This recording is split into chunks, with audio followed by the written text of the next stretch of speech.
Hello, beautiful people, and welcome back to the Divine Union podcast. I am recording this baby at nighttime. It is 9:30 p.m. Sunday night, June 29th. I couldn't be in a better mood. My outfit is rainbow colors.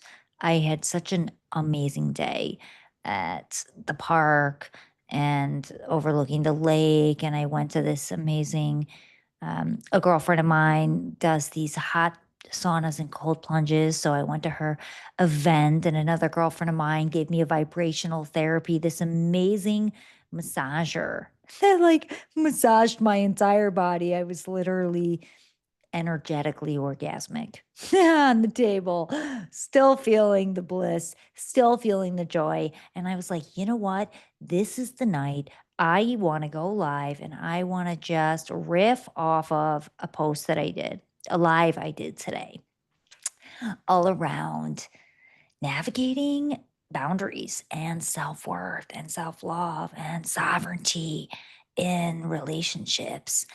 And this was sparked by as I'm navigating this dynamic in business relationships, as coming to Chicago, I've been doing more consulting work in addition to my coaching work, doing consulting work for organizations and entrepreneurs, and as well as collaborations with other sisters.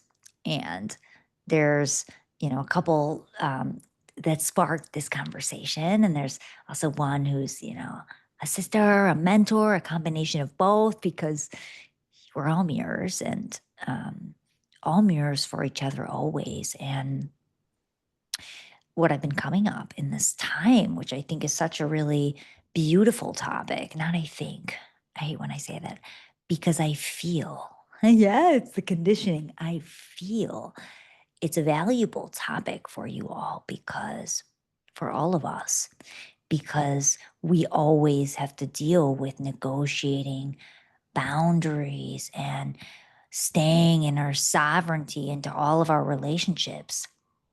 And for me in particular, it's with, and even with our friends and our family, of how do we allow ourselves to be in this state of connection with others, but not go into a codependent state. So it's like negotiating the boundaries of how much time we want to spend together. Or even as couples, I do this in my couples work because so often couples don't even have this conversation of how does each other like to flow.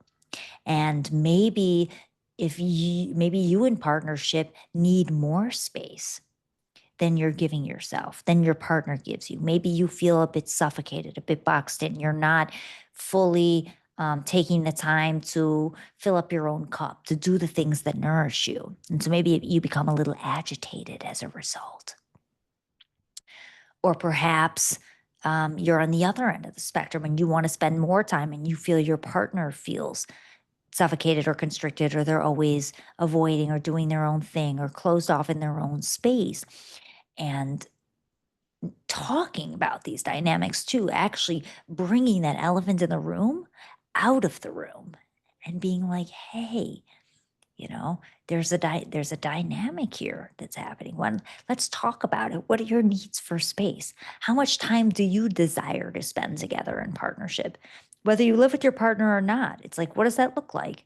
And what does that look like when we're both sitting in the living room hanging out and like making it clear, like we can be connected and we can be connected in the silence, and destigmatizing that, because it's uncomfortable, whether it's your friend, whether it's your partner, whether it's a random person that you met, whether it's your child, whether it's your parent, your sibling. And how can we bring to the forefront, to the conversation, like whatever we're noticing about a dynamic, and then speak about it, bring consciousness to it. This is why I love relational dynamics. Is why I love working with individuals and couples and always speaking about these dynamics because they're so deep, but it's giving permission to say like, ooh, we're both in the same space together. And what do I desire?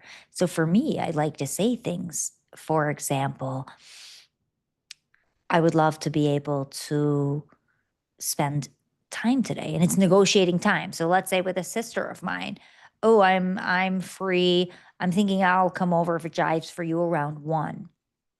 And maybe I get there. Maybe we don't talk about when I'm going to leave. But then it's checking in. Like, so maybe at 3 p.m. we go for a walk, and then coming back and you're not really sure, do I stay? Do I go? What's the vibe? Maybe you haven't discussed. Then it's kind of like tuning in and voicing what it is you desire. So for me, it might be something in a moment of, I'm still feeling good. I'm still down to connect. Do we want to just, how do you feel if we hang for another hour? And I think hang for another hour, and maybe we can just chill in each other's presence and just like have slow, relaxed conversation. Or if I have a book, maybe I'll read. Maybe I don't say that. Maybe it's like, okay, this was amazing. And I'm feeling like, yeah, now I'm going to take off, and whatever. It's feeling into the moment of how you feel, but also giving spaciousness for, just because we're together doesn't mean that we always have to be connecting, quote unquote, speaking, engaged with the eye contact. Someone can be reading and you can be sitting in a different area, and you can be working on the computer, stretching, dancing. And it's really beautiful thing when we can create spaciousness to allow us to be in each other's presence without having to always engage, because that creates intimacy. And also having separation, because both are important, but it's this dance. And why am I talking about this even with boundaries? Because it's also negotiating boundaries. Where does this person begin? Where do I end? Um, what are my beliefs in this moment? And always tuning in. What is your truth? What feels good for the dynamic? And feeling like it's always in balance, and also noticing um, the intention, right? The intention behind it. So if I want to separate, am I separating because I desire to, or am I separating because like I think I need space because they're going to be bored with me if they're spending too much time with me? So then I'm going to take space so that I keep this kind of game alive, even though I want to spend more time with you. And so that doesn't always feel good. And then it's also noticing, I want to take space, but I'm afraid. If the opposite end, I want to take space, but I'm afraid that we're going to lose the connection. And so I don't actually take space, because every time we're together, I use that as an opportunity to deepen our connection. And I fear our connection not being as strong. And so I fear taking space, doing my own thing, separating, because maybe if I separate, then you're not going to be available when I'm ready to reconnect. And noticing, where are you self-sacrificing because of fear? And we will always have fear of abandonment in all different sorts of situations. Am I being too needy? Am I being too much? To ask for these things, to express. This is where sovereignty comes in. If maybe there's a difference of opinion about how maybe you're doing business with a partner or with a friend or a collaborator, and difference of opinion in how you navigate something, a difference of opinion about a value and how someone shows up in their life versus how you show up. And how do you honor the differences, and of course, like, communicate about them without trying to fix or change people, but doing it from a place of integrity and alignment, and not sacrificing yourself for the sake of um, appeasing another. And yeah, it's interesting because this stuff has been coming up for me too with, well, a different thread. This stuff has been coming up for me around business as I am navigating consulting opportunities, and um, also speaking to my worth, my value. When you negotiate pricing that's outside of these set packages, like my coaching packages, those containers, but it's more project based, and speaking to value and not being afraid. But even the fear still comes, like, is it going to be too much? Am I too much? Are they going to walk away? And when it comes to our value, we also have to have conviction behind our value and stand behind it, which can feel challenging. It can feel scary.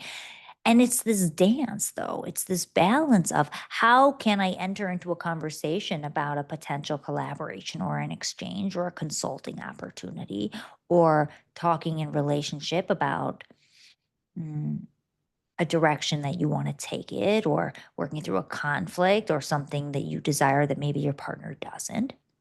And how do you enter into that conversation with clear knowing of what it is that you desire, the outcome you want, the intention that you have, yet, so that's masculine energy of going with that focused energy of this is what I desire, this is my intention, this is what I want. We need that healthy, active energy.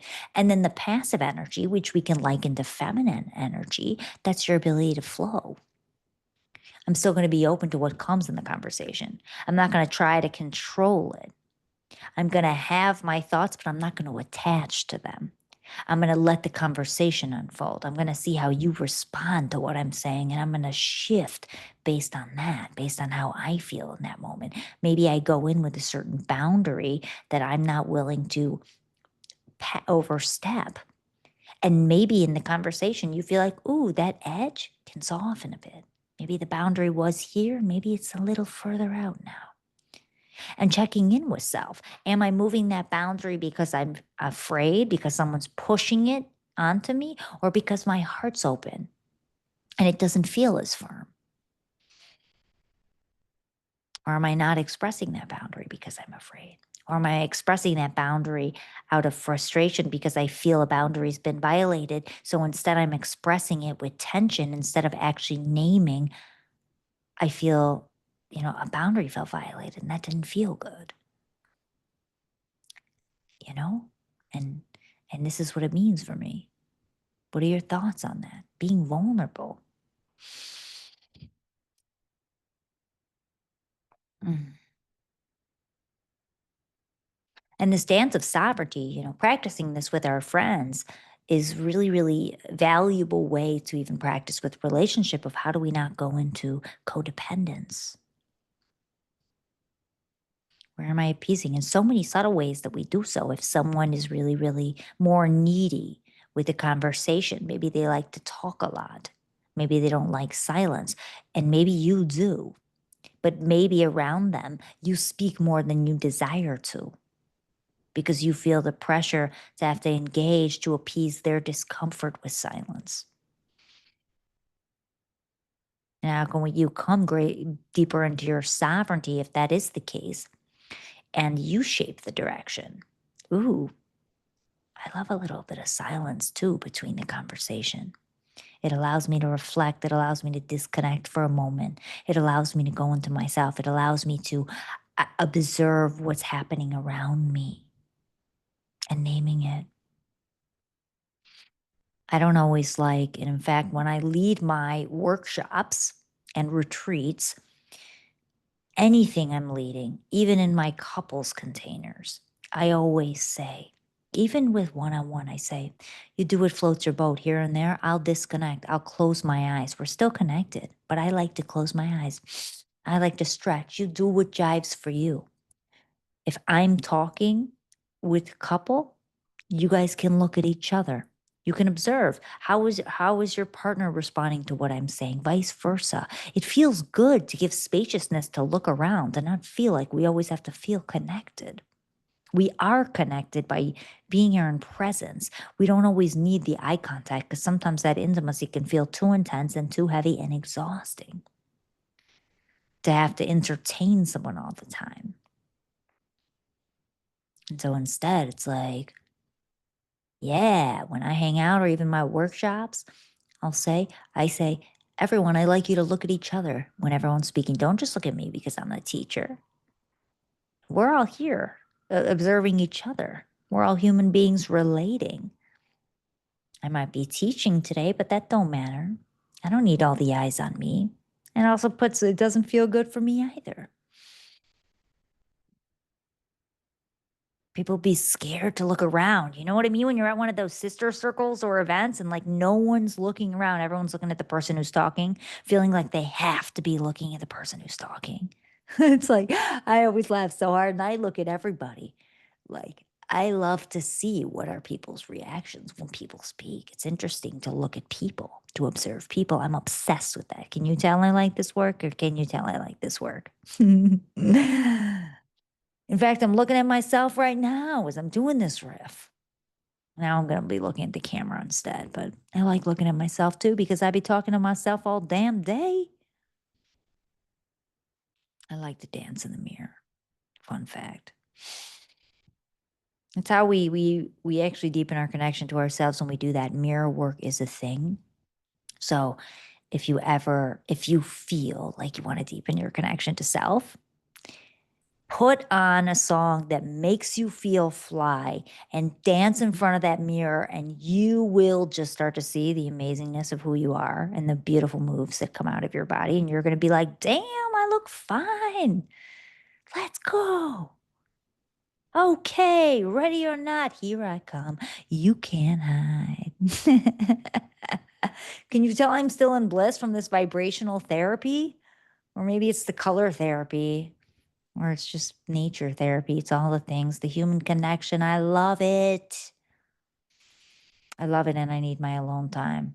I like hermit, and then it's like, okay, Nicola, let's get outside. And I'm so happy when I do because I feel so good. But it is, what's the word?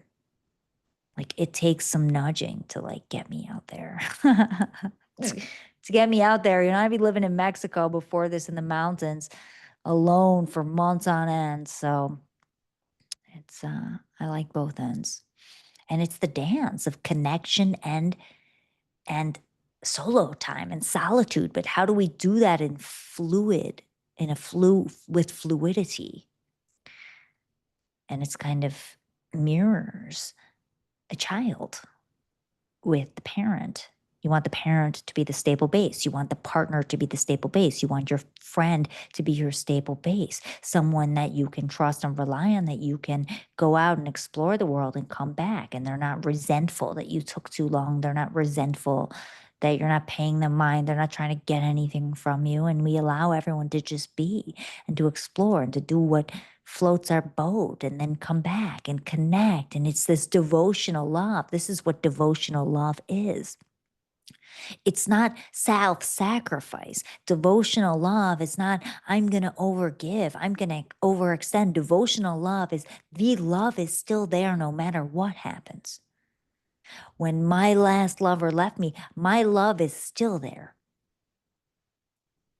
Because those memories that we had, that intimacy that we shared, nothing can change that. No amount of separation, no amount of challenge, no amount of hurt is ever going to take away the good memories. So why don't I just let those memories be? Let me enjoy those memories. Let me come back to those memories because they made me who I am, and I'm grateful I got to experience that level of intimacy with another human being. And when we come from that place, when we come from that place of pure sovereignty and devotional love to the love, I am serving the love. I'm not here for you. I'm not trying to take anything from you. I am here to serve the love in its highest form, and that is union. I'm getting intense with my voice. That is like the greatest gift that we can give anyone in the world. It's such a beautiful feeling to be on the other end of that devotional love. And when you give it truly from a place because you're already whole and full and you don't need anyone to validate your worth, you overflow with radiance. You overflow with joy.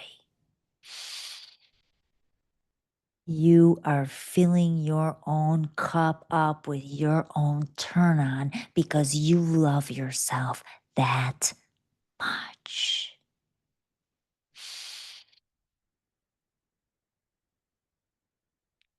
Mm, mm, mm, mm.